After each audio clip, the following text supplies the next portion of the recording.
Good afternoon. Good afternoon. One more try. Good afternoon.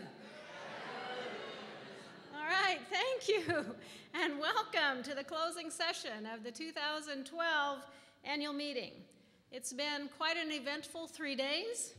I hope that you are all as invigorated as I am about it. This year's program was awesome, so thanks again for all the volunteers who made it possible. I want to thank them. Yay!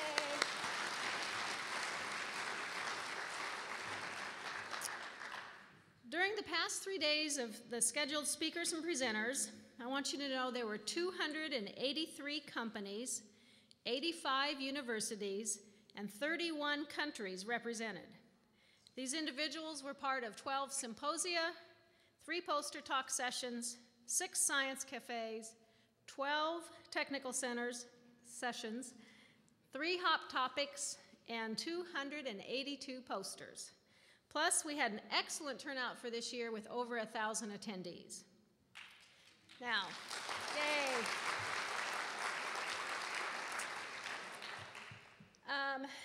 Fiscal year 2012 was an investment year for AACC International. We had several projects and initiatives that were undertaken, and some were completed within the year, including the new website. As a result, we ended the year with a revenue of $2.4 million and expenses of $2.6 million, with a loss of $164,000 from operations. However, this was anticipated. We had budgeted for that this year, and we project a return to the positive within fiscal year 2013. One of the highlights of the meeting, it's hard to pick them, but one of the highlights is the opportunity to see the impressive work of the students. At this time, I would like to recognize the finalists of AACC International's annual Best Student Research Paper competition. This competition is organized by the Professional Development Panel, which is chaired by Peter Fa, and that it challenges the students to demonstrate superior presentation skills and highlight some of the most outstanding research conducted and presented by our students. So these top 6 finalists that are coming up represent the cream of the crop in terms of research. Would you please join me in welcoming all 6 finalists on stage, along with Mark England, who is this year's Product Development Panel Judge Chair, who will be presenting the awards.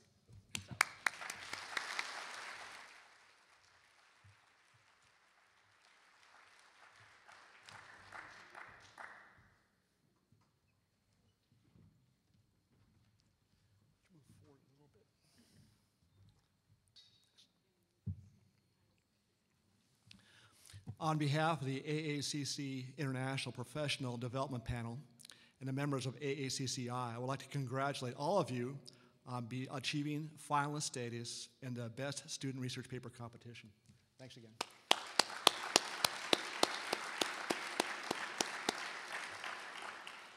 I'm now pleased to announce the 3 winners of this week's competition. Winning in 3rd place in the competition, Katharina Konitzer, Technical University of Munich.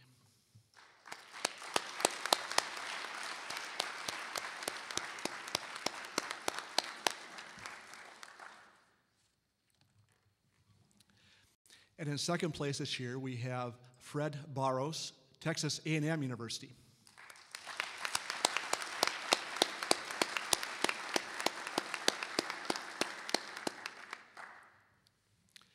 And the 1st place winner of the 2012 Best Student Research Paper competition is Madhuvanti Kale, Purdue University.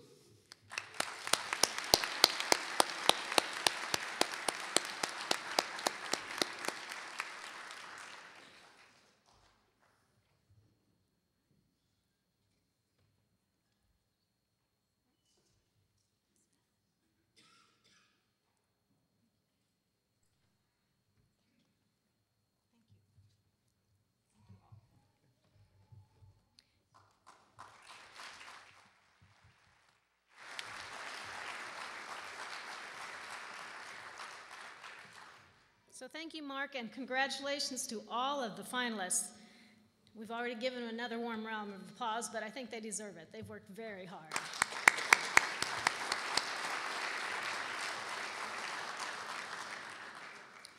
This year, the AACCI Student Division organized an exceptional student product development competition.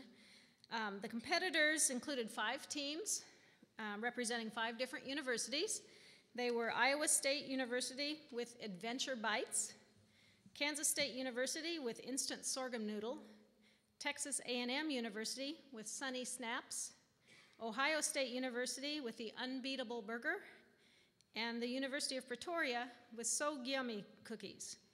The official announcement and distribution of the awards was given at Monday night at the Student Social and Dinner, at which time the winners of the 2012 Student Product Development were announced. But in case you weren't there, first place went to Ohio State University with Unbeatable Burgers, second place to Kansas State University with Instant Sorghum Noodle, and third place to Iowa State University with Adventure Bites. So congratulations. Yeah.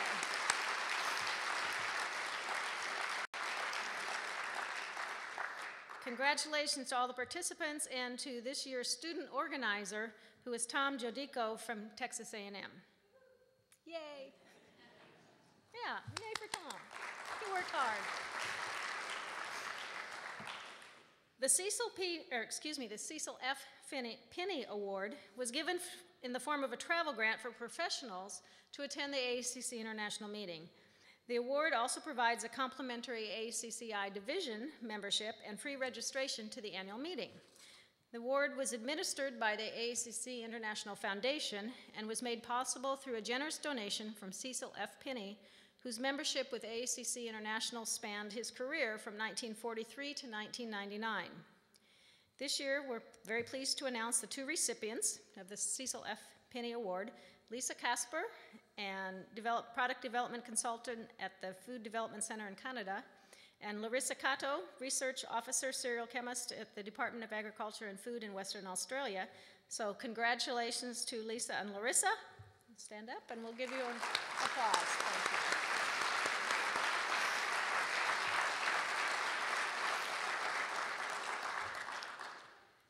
Thanks to the effort of the Manhattan section and contributions of individual and organizational donors, 73 students received $300 each to aid in their travel expenses to this year's annual meeting. Here are most of them with their checks in hand. It's a pleasure to see our association support these emerging leaders, and we certainly look forward to their participation in the years to come. So congratulations to the student travel winners.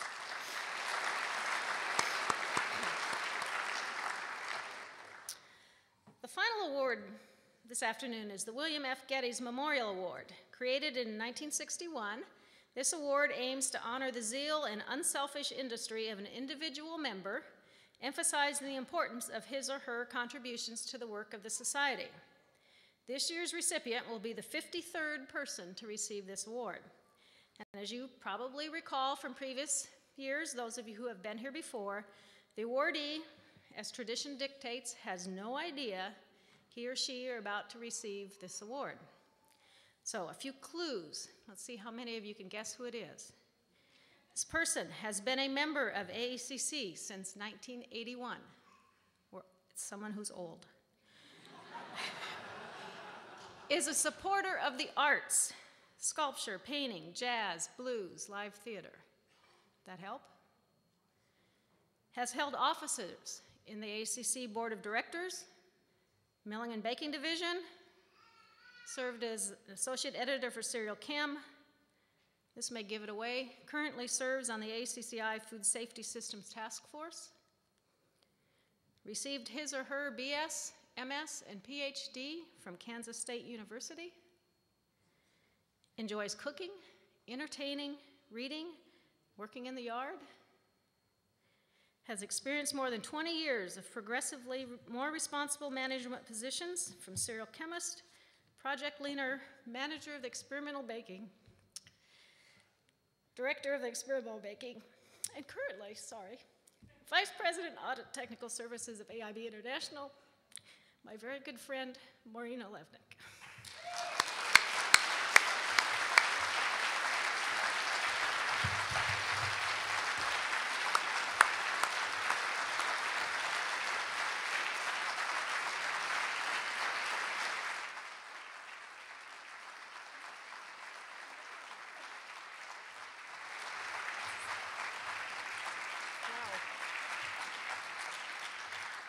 I don't know what to say. Can't talk right now. Thank you so much. This is just a real honor. Thank you.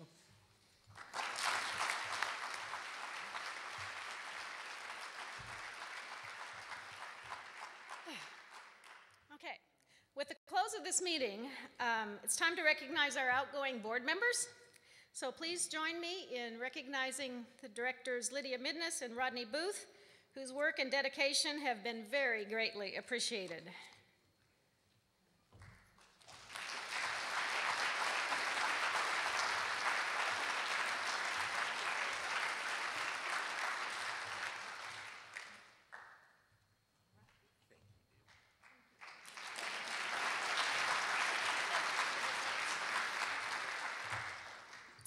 Now, it's time for me to pass the gavel on to our new incoming president. I'm very pleased and excited to welcome Dave Hahn up to the stage to begin his term as president of AACC International. I am confident that he will serve us very well. And with the presentation of this gavel, I am going to turn the podium over to your new president, David Hahn.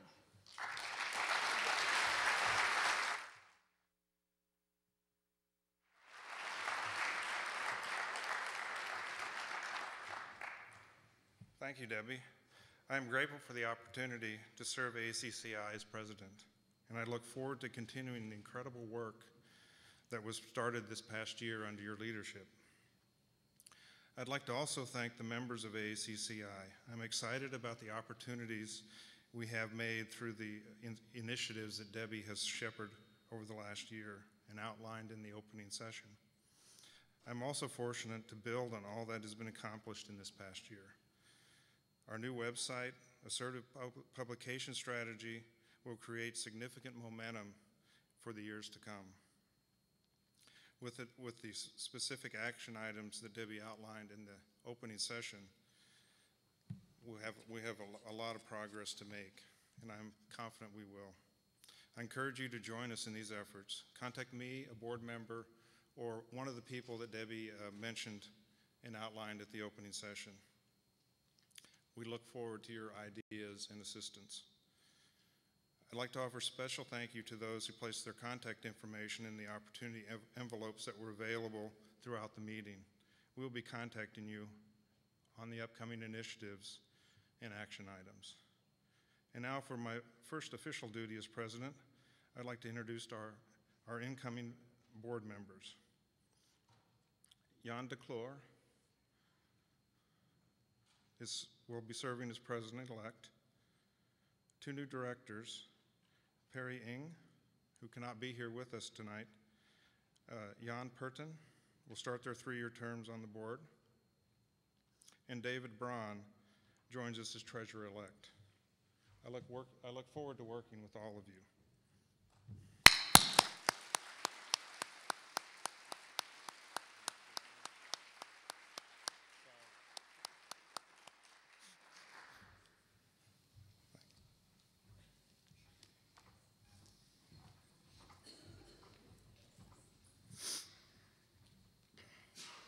Now it is time to introduce our keynote speaker. With the U.S. experiencing the worst drought in a quarter century, Russia again struggling to raise wheat, and global food prices rising, food security is once again in the headlines. But the meaning of that phrase is shifting, not simply to include availability and affordability of food, but nutrition and safety as well. Alan Bjerga, author of the book, Endless Appetites, How Commodities Casino Creates Hunger and Unrest, and agricultural policy reporter for the Bloomberg News, will outline how the global marketplace is affecting food security, and how with effective research and economic incentives, some of the world's most poverty-stricken regions can better meet their own nutritional needs. Alan is past president of the National Press Club and the North American Agricultural Journalists. In 2012, he joined the faculty of Georgetown University as adjunct instructor. He has been recognized for his work on hunger and agricultural by the Society of Business Editors and Writers, the New York Press Club, the Kansas Press Association, the North American agricultural journalist, and the Overseas Press Club.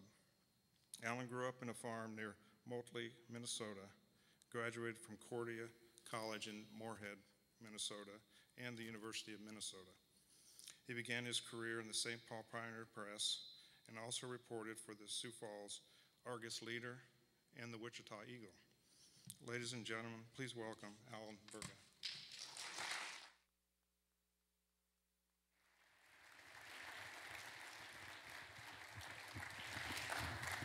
Thank you, Dave. And thank you, David and Debbie, and all of you who have put so much work into what has truly been a wonderful conference. I've been sitting on sessions all day, and I appreciated learning a lot more about sugar and the role of sweeteners, which is, of course, something that in my role as a journalist, we're always interested in those sorts of consumer stories. And for those of you who are speaking at the well-attended and well-done whole grain seminar this morning, you may be receiving a phone call from someone at Bloomberg News within the next few days. We're always looking for stories here. It is also wonderful to be here because this is the night of the first presidential debate, of course. I had an editor going around earlier this week looking for volunteers to be helping out on Wednesday night, and darn, I had to be in Fort Lauderdale that day. So thank you for helping me get out of that one. And I hope that you folks are finding better ways to enjoy your evenings this evening than following that. I say that from a full nonpartisan perspective. I have been in Washington for the last 11 years, working first for Night Reader newspapers and covering agricultural policy for Bloomberg News since 2006. And in that sense, I really feel that everyone here today has some things in common. We are all united here because at some level we care about food. And we care about food that is better, that tastes better, that is more nutritious, that in its own way helps the world. And I have spoken and met with many folks from different parts of the value chain, the supply chain, the policy chain, the media world, and it all really works together. And now here we are at this conference. We have networked, we have learned, and we are nearing the end. And I recognize that I'm the last thing between you and the cocktails, and appreciate your forbearance for these last few minutes for this organization that has given me the opportunity to speak here today. Along with my work at Bloomberg News, I have indeed written my first book last year. It was called Endless Appetites, How the Commodities Casino Creates Hunger and Rest, and just a little bit of background on how that book came into being. Once again, covering agricultural policy at Bloomberg News, I started in 2006. 2006 was an interesting inflection point in the global food chain and supplies. Markets that had been essentially unchanged from a price standpoint. Of course, there's always fluctuations year to year because of drought, supply, demand, etc. But in 2006, things started to look different in ways that they really hadn't in a generation. You started to see this run up in commodity prices, starting with wheat, moving into other grains, soybeans, of course. This rapid acceleration, a lot of reasons were given for this. Rising consumption in India and China, climate change, the rise of biofuels, the simple growth of the world economy. These things were all brought forth as possible explanations as long as things going on in the Chicago Board of Trade. You saw incredible influxes in trading dollars flowing into these markets. This is a time when world attention started to become focused on food a little bit more than it had in the past. This is something that's been continuing over the past several years as we've seen things happen, everything ranging from food riots in places like Egypt or Uganda to some of the export bans you've seen in East Asia or in the former Soviet Union. We're seeming to live in a more volatile era of food right now at the same time that other concerns are coming to the fore.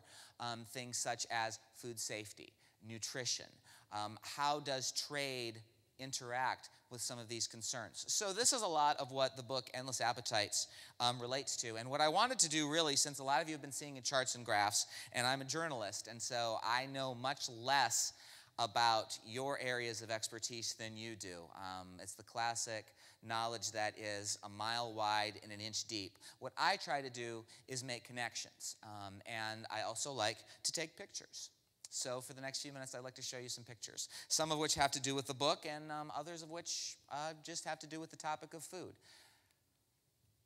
This was an early inspiration for some of the work that I did. This is a man named Tyler Ayako. He's pictured in his field loosely defined, on World Food Day of 2008.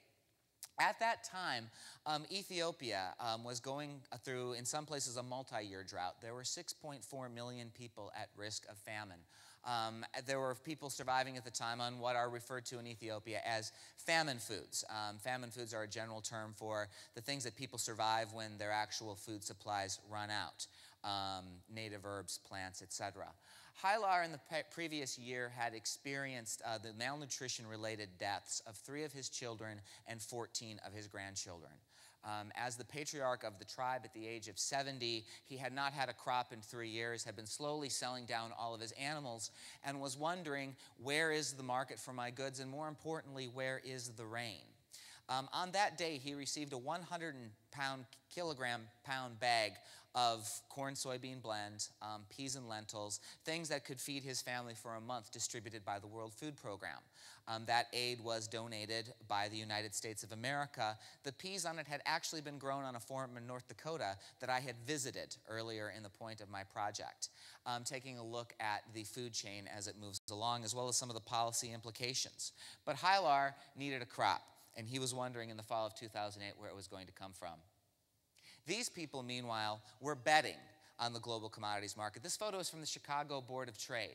When we take a look at some of the changes in the food security environment we have now, we see the rise of commodities truly as an asset class in a way that we hadn't seen before even 10 years ago.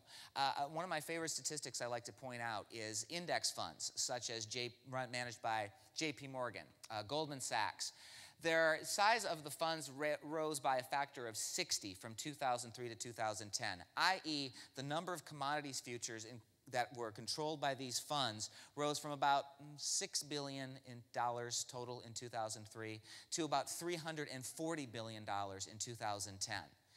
The impact of the market that this has had can be very controversial.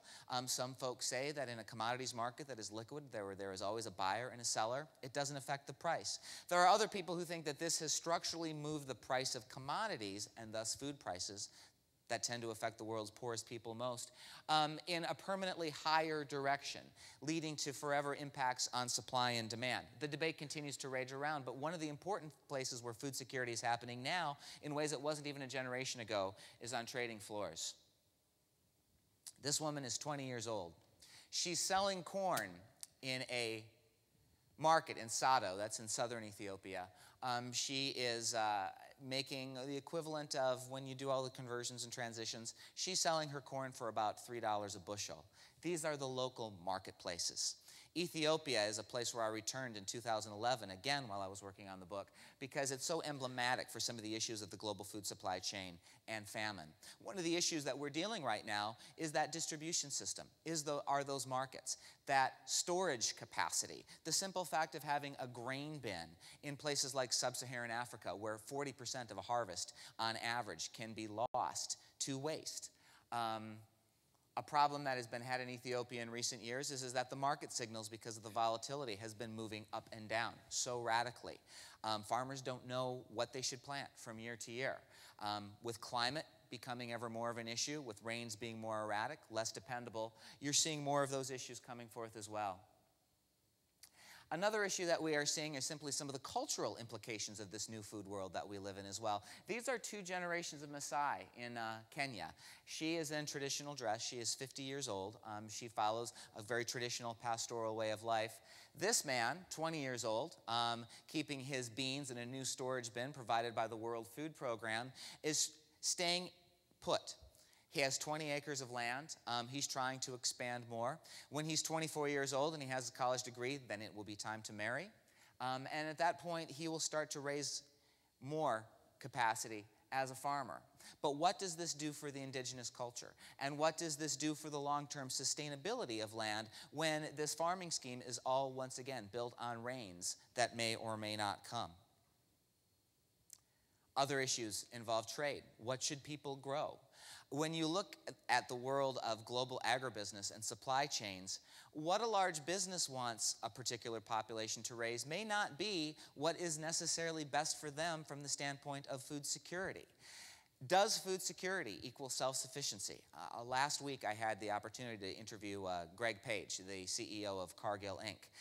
who worries that food security is becoming synonymous with national self-sufficiency, which in a world of trade and comparative advantage may not be what is best for feeding the world. But at the same time, if false banana feeds those Ethiopian children and the market demands coffee, what is the decision that is being made? It's one of the big debates in the global food security environment that we're in today.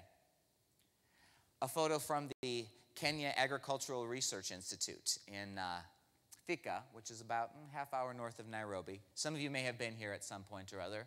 They're looking at different types of tissue culture bananas to encourage a greater fruit and vegetable market in that country. Once again, building income as the farmers become connected to the market in food security. We also see more development of private markets. This is a photo of rice that's being graded in a spot market in Thailand. One of the things that you have questions is, how does the market get its signal back to the grower? And how does the consumer know the issues of quality? In the United States, this issue has been answered since the 1850s in the form of the Chicago Board of Trade, where there are grading standards, or through the Food and Drug Administration with its food safety standards.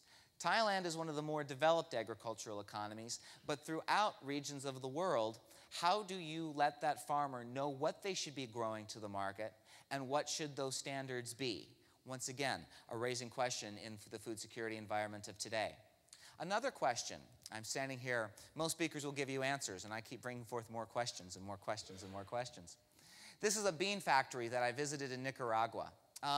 This was put up by a couple of NGOs. One of them was Catholic Relief Services. The idea was to have more of the agricultural income from these smallholder farmers in Nicaragua to keep the money in their community. In this case, they built a factory to process the beans for local consumption. It employed, at its peak, about 120 people, mostly women, working to supplement their rural incomes. That spring, the Daniel Ortega government, which was in the midst of a re-election campaign and wanted to keep food prices lower for urban consumers, slapped a ban on Nicaragua's beans. When that happened, the farmers did not have a market. The price went down.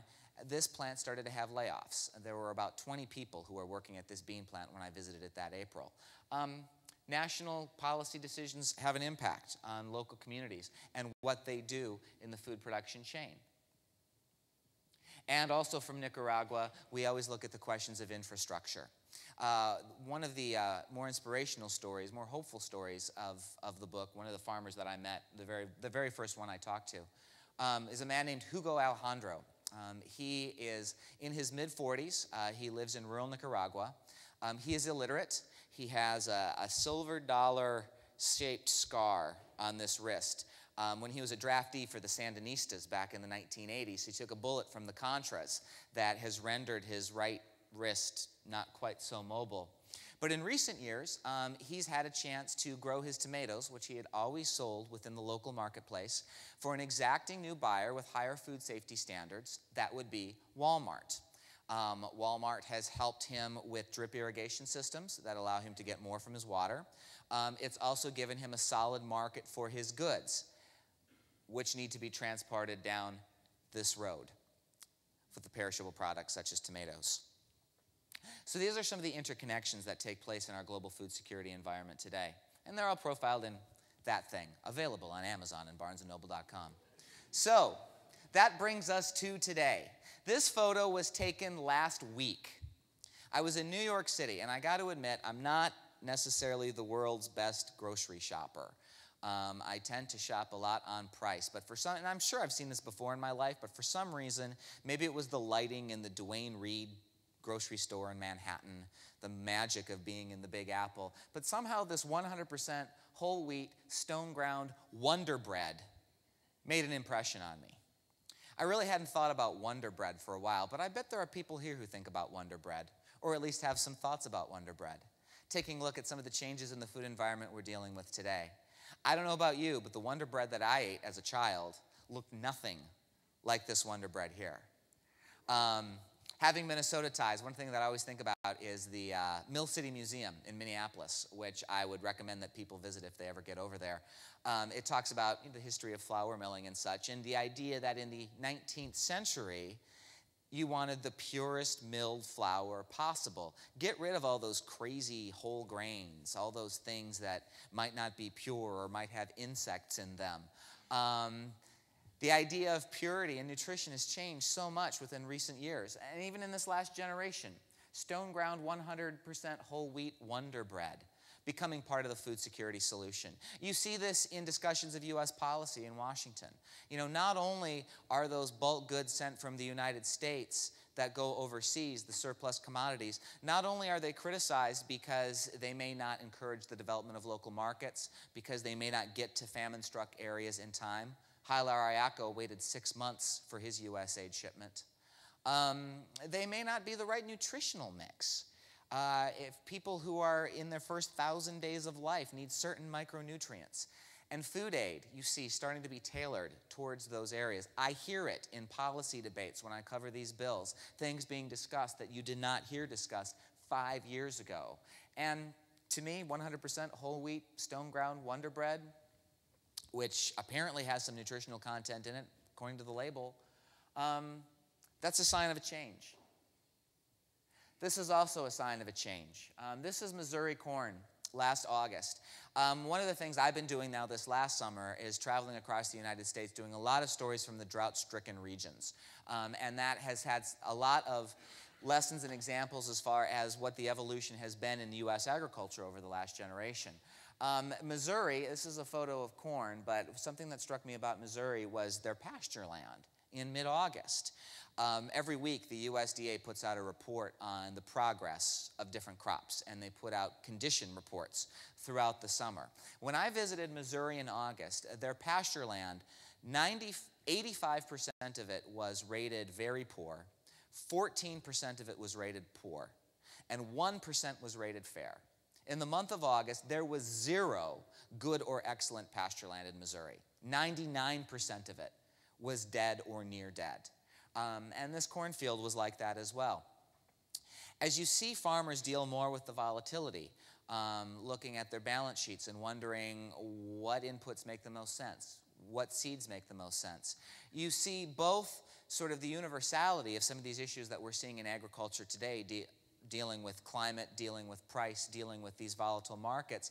But you also see some of the differences for a U.S. or a developed world farmer, even a Thai farmer, who can rely on crop insurance or a payment or some sort of subsidy that exists for some sort of either production or supply management that simply isn't existing in poorer parts of the world, and some of the issues that has to do with agricultural development. Also will note, and I think the jury may be out on this, we could probably discuss this for a long time, but once again, I know those cocktails are calling. This is the first big U.S. drought in the biotech era. And people are asking, what role did the genetically modified seeds play in this? Can you separate out whether this helped performance or simply worked as an insurance policy to make sure that certain problems that may have arisen did not? As the future moves and as the climate changes, we're certainly looking at different patterns as far as what products need to be developed and what sorts of, not along with consumer tastes, but actual goods created are going to be made for the U.S. consumer. These are photos of cows. I just kind of like photos of cows.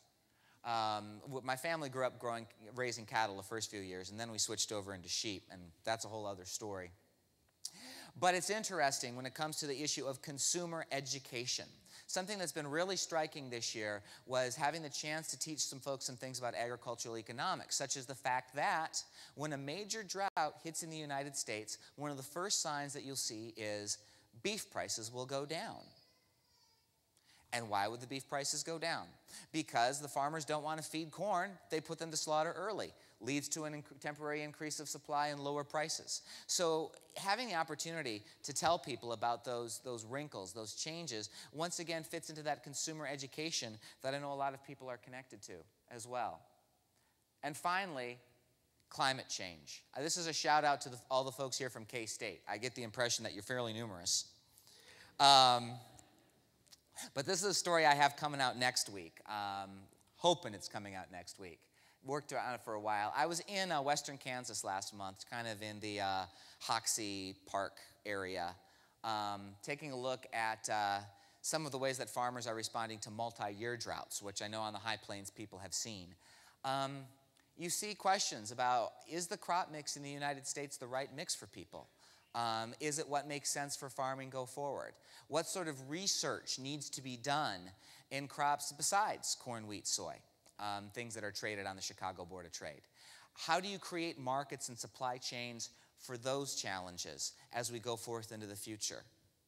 I know one of the things that I find particularly encouraging and heartening and exciting about my own work as an agricultural journalist, which is my part in this whole question of working toward finding ways to feed the 9 billion people we're expecting by 2050, is that there is more interest, there is more awareness, but there are a lot of questions. Those questions can be very difficult.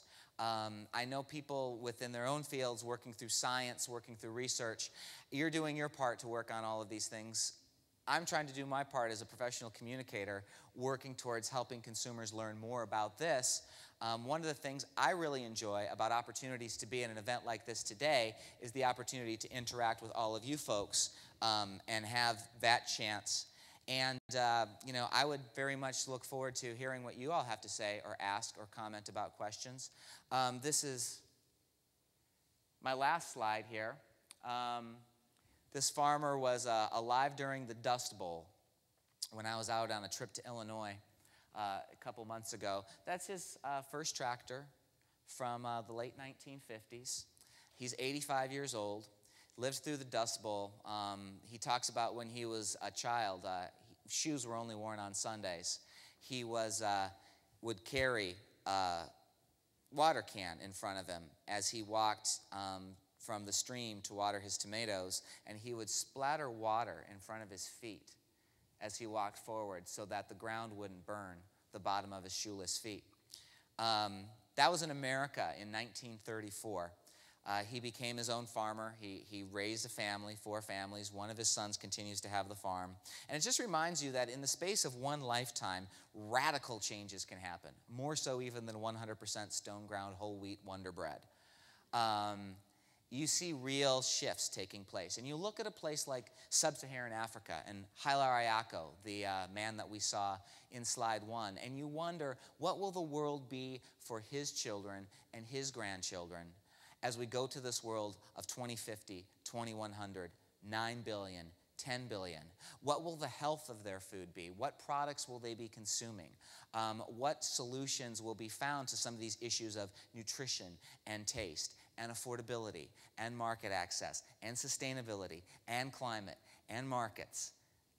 It's never ending. But hopefully at this conference over the past few days, you've had some conversations and made some connections and maybe had a few synapses firing that help work toward those solutions in your day-to-day life.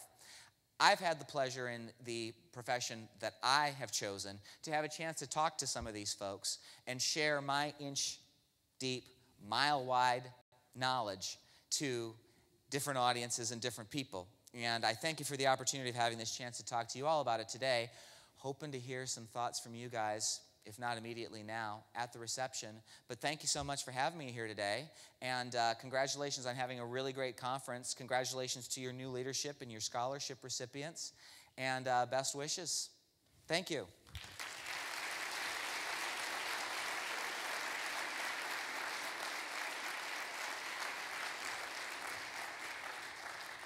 What time is it? Does anybody have any questions? Any questions for Alan? Yeah. Hello, my name is Oscar from Kansas State University. I would like to thank you for your, thank you. Okay, one more time, I'm sorry. Sure.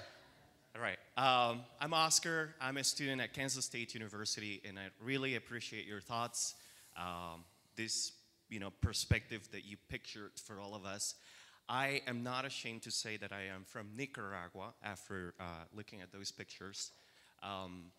And, I really have something to say, and that is, if you listen to what Alan said about the situation in Nicaragua, I hope that that is really a cautionary tale for Americans and for the United States.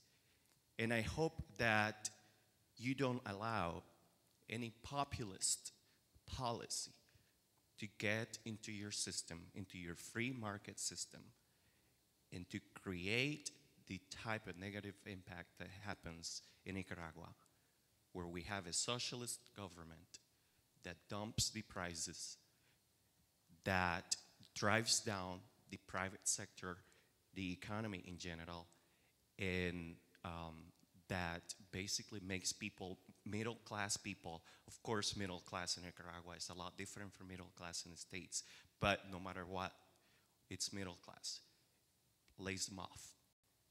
So thank you for your perspective on that. And a month before the elections, I just hope that everybody thinks about this. Thank you. You're welcome. Any other questions, comments? I would just like to make a comment following on that, is that when I was in Nicaragua, the countries that I was in had different levels of democracy and governance. And Nicaragua was the one country where when I was interviewing people, I was afraid sometimes of quoting what they were saying because I was afraid that they were telling me things that would get them in trouble with their own government. And as a journalist, that is a very, very difficult position to be in because I don't want to harm people's lives with the work that I do, but I also want to get out the story. And they are talking to me. And I would just like to note that as annoying as us journalists can be, I'm just going to put in a little pledge for my little pledge for here for a free press. Because sometimes I know folks out there, people will call you from news organizations and you're kind of like, oh, what are they going to say? This could be a bad thing. At least, give them the time of day because people I know who are in media, by and large, are very open folks who are just trying to get a story. They want to get the story right. And we, frankly, should be thankful that we are in a society where people are allowed to do that and talk to one another. And that's something I'm thankful for every day.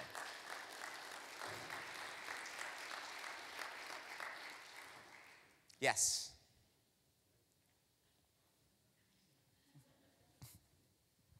Sorry, but I'm also from Kansas State University.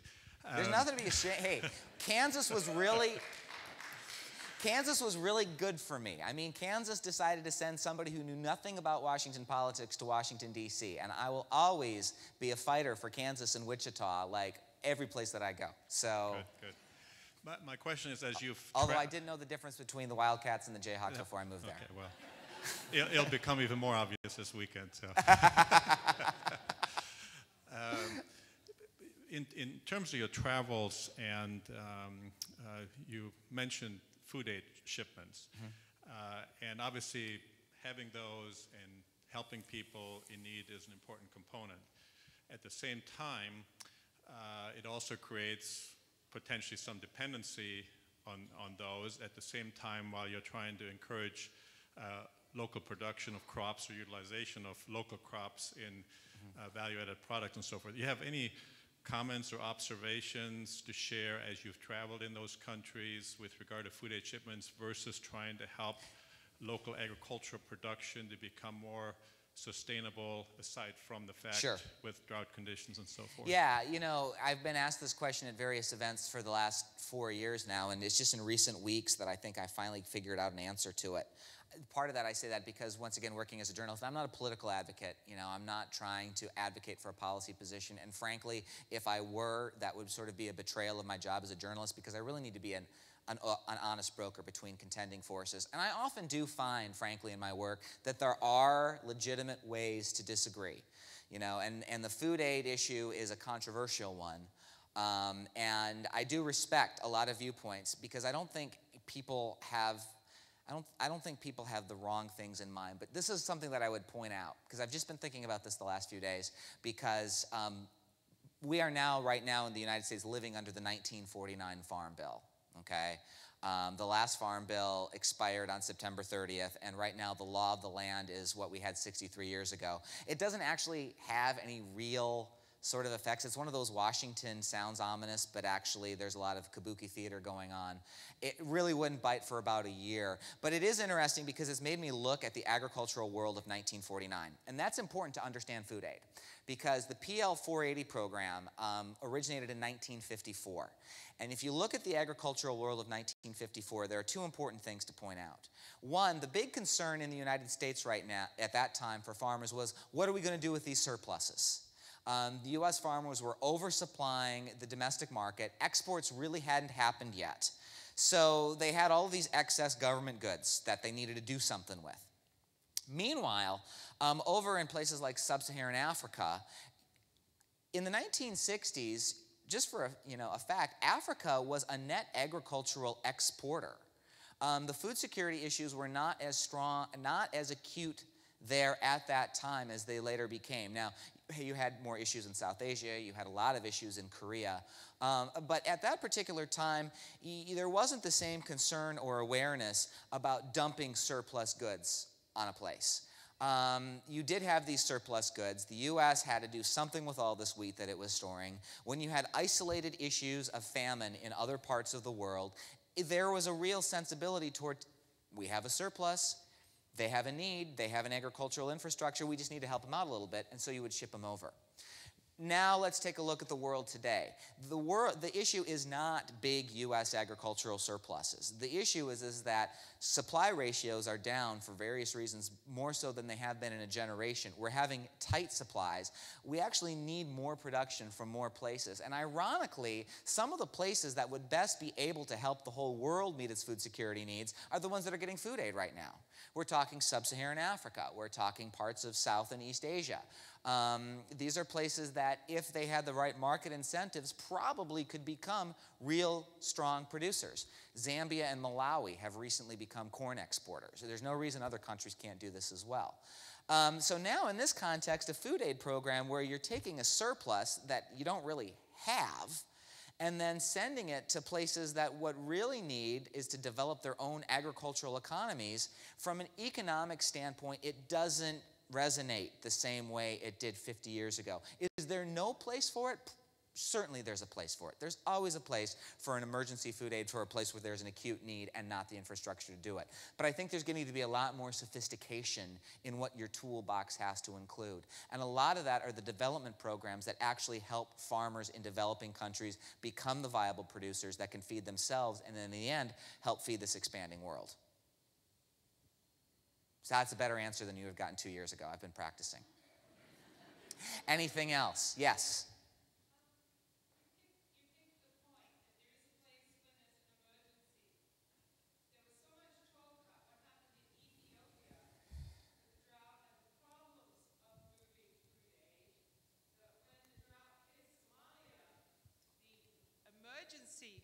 The emergency relief agencies had trouble raising private funds, which are critical in that situation in North America. Right. North Americans said, we're not giving money, it doesn't get there. So the message got mixed, and I think that's a really important answer to say that it's still needed in the emergency situation. Absolutely, and I think one thing that has been promising in the last few years is there's almost kind of an in-between solution. You're seeing more rise of pre-positioning facilities where they take that Western grain, but they'll put it in a storage area, say, near Saudi Arabia or someplace where when you do have that immediate need, you don't need 6 months for it to get there because it's already close. Now, that's not cheap. One of the reasons we went away from these big storage surpluses is that the infrastructure costs are pretty high. But there is certainly a need for it. Getting back to that Somalia-Ethiopia situation, though, look, anytime you have 12 million people at famine risk, it's not a positive story. But one of the interesting lessons about that, from this terms of distribution, is that the parts of Ethiopia and Kenya and even Somalia that weren't experiencing terrorist or rebel activity tended to get the food. It was much more manageable, which means that if you can fix some of the political issues, you can really get around the hunger issue. And that's actually a progress that wasn't necessarily so much the case even a decade ago. Anything else? I don't really even know what time it is, so feel free to kick me off the stage, I don't want to get in the way. You're nodding. You're ready. You are ready. Okay. Well, thank you so much for your time. And we'll all be lingering around the bar and outside. So thank you again. Thank you. Thank you, Alan, for a very thought-provoking presentation, and I hope you use what he's outlined for us as in your thoughts as you move forward in your daily lives and in your research.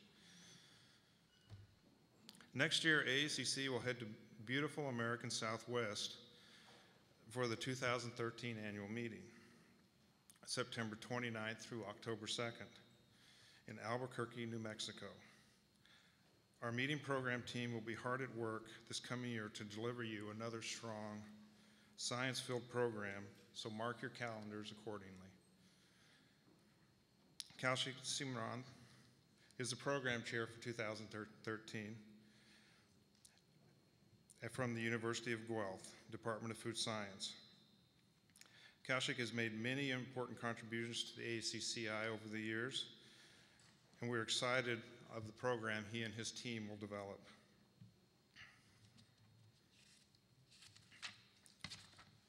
Planning is also underway for our centennial in 2015 in Minneapolis. We are interested in your input and ideas for celebrating this significant event, and we are looking for volunteers to help with the planning and execution of this centennial. Bill Atwell is chair of the Centennial Planning Committee, so I encourage you to contact him with your ideas and volunteer. I would also like to finish the evening session with once again offering a special thank you to two of our most valued colleagues. The first one is one of AACI's most distinguished members, Carl Hosny. After 11 years as editor of Serochemistry, Carl is retiring from the position. Carl has built a legacy of contributions to our science, and for that we are enormously grateful. We look forward to his continued input and involvement in AACCI and the cereal grain science community in general.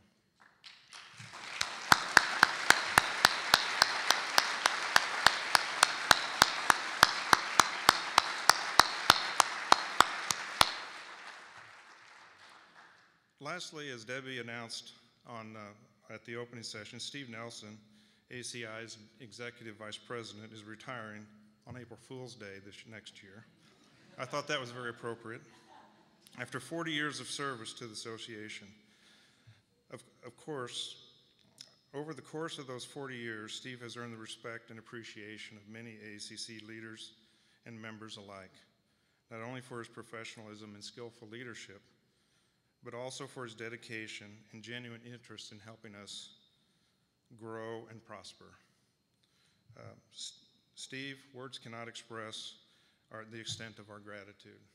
It is under your leadership that we have moved to a very science-focused board of directors and program and association. Your career with AACCI has been a long and valuable one. You have made many friendships in the process. I would like to thank you personally for your friendship and for making me a better leader. We wish you all the best. Thanks, Steve.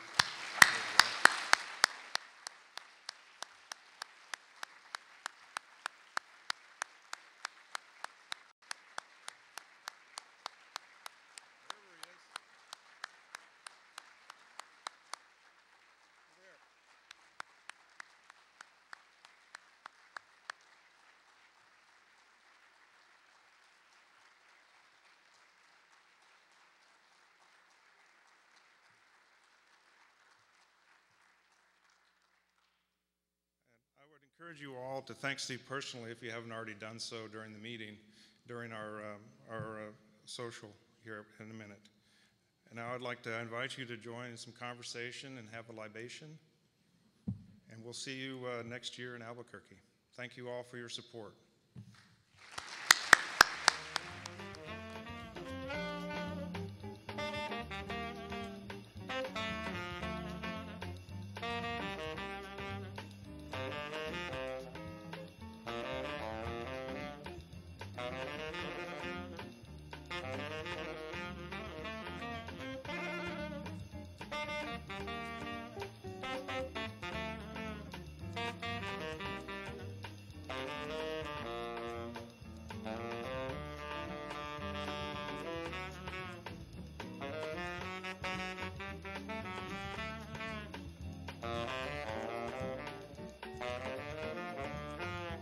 Thank you.